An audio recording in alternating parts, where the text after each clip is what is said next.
Let's use LightWave's FiberFX to quickly put a full coat of hair on this dog model here. So let's dive right in. I'm going to go ahead and Control F8 to open up the processing tab so I can add fiber filter. Double click and open that up. Now I need to decide what objects in the scene I want to apply hair to.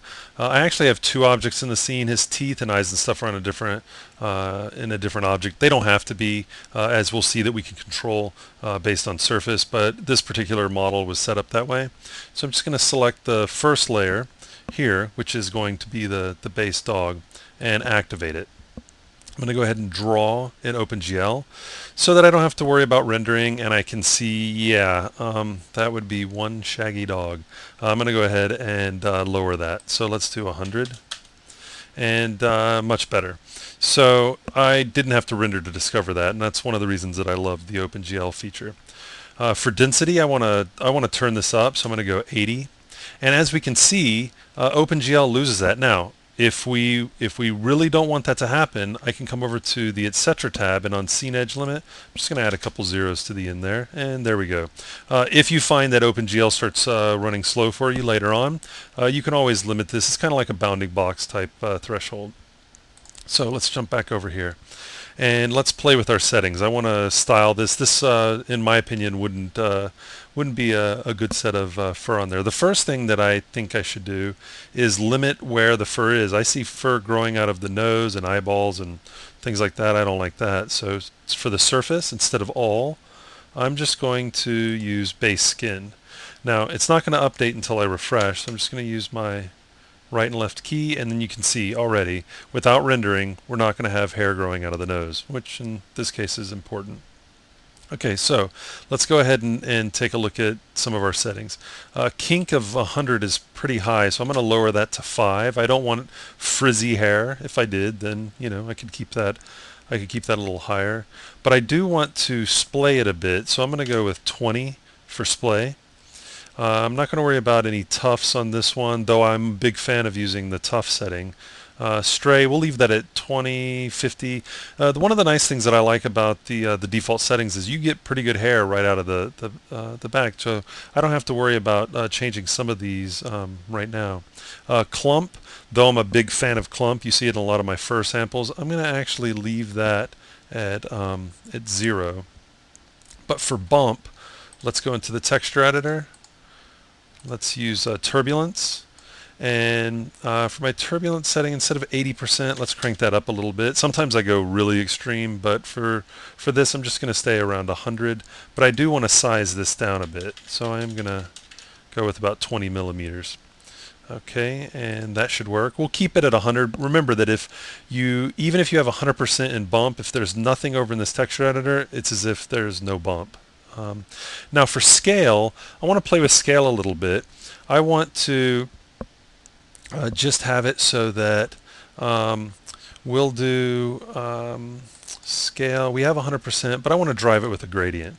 So I'm going to come over to layer type, gradient, and for my input parameter, I'm going to say slope.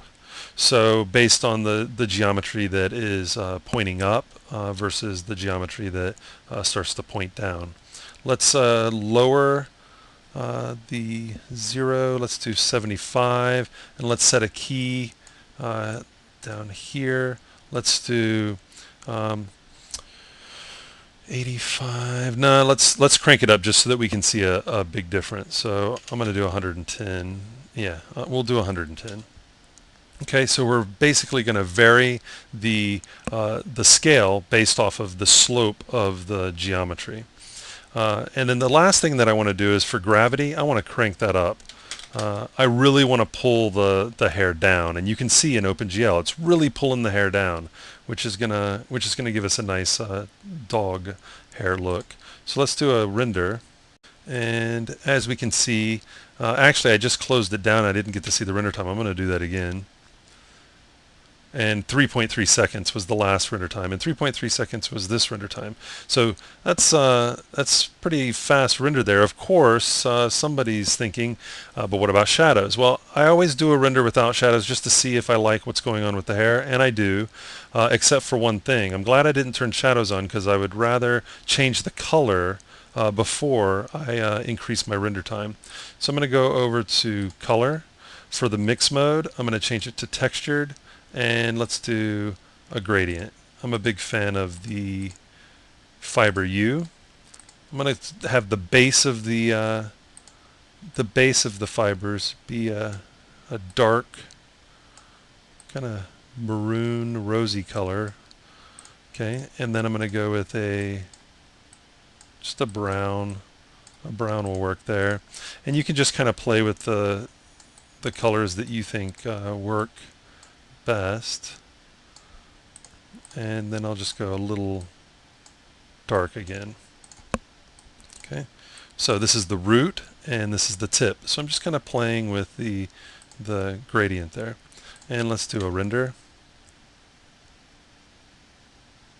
3.3 seconds, and I'm liking that color a whole lot more, especially when I can envision what's going to happen with the shadows. So let's go over to render globals, and turn on ray trace shadows and get a render, and I think we'll be where we need to be. Okay, so 8.5 seconds. Yeah, we did increase our render time from 3.3, but 8.5 seconds, I can handle that. I love the speed of this thing. So there we go. We've got a nice little coat of hair on this dog. We've got some nice randomness going on. The bump is driving that. The gravity's pulling it down. Got a little more length going in areas based off of slope. And there we go. So make sure that you experiment with a lot of these settings, especially with the texture editor for the different attributes, and you can get some really nice effects fast. No combing, no editing of guides or guide creation, just going in and playing with the attributes based on the texture editor.